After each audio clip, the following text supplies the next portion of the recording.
যুদ্ধ শুরু করেছে যুক্তরাষ্ট্র, শেষ করবে ইরান।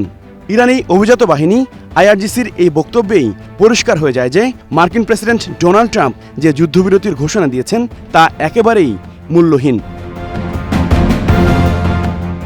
বাস্তবে তাই দেখা গেল। রাতে মধ্যপ্রাচ্যের একাধিক মার্কিন ঘাঁটিতে হামলার পর সকাল সকাল ক্ষেপণাস্ত্র ছোড়া হয় ইসরায়েলে, যা আঘাত হানে দক্ষিণাঞ্চলের বিয়ারশেভাতে। এতে বিধ্বস্ত হয় বহু স্থাপনা, ঘটে প্রাণহানিও।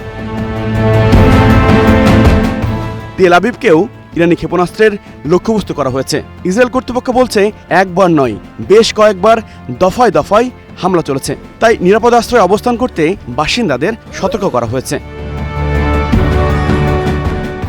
ইসরায়েলে আগ্রাসন চালিয়ে শাস্তি দেওয়ার জন্য ইরানি সশস্ত্র বাহিনীকে ধন্যবাদ জানিয়েছেন দেশটির পররাষ্ট্রমন্ত্রী আরাঘচি। যদিও এর আগে তিনি ঘোষণা দিয়েছিলেন ইসরায়েল হামলা বন্ধ করলে তারাও আর জবাব দেবেন না। এদিকে গেল রাতে ইসরায়েলে হামলা করা হয় গিলান প্রদেশে। এ সময় হত্যা করা হয় পরমাণু বিজ্ঞানী সেদ্দিকি সাবেরকে। HROV, star news.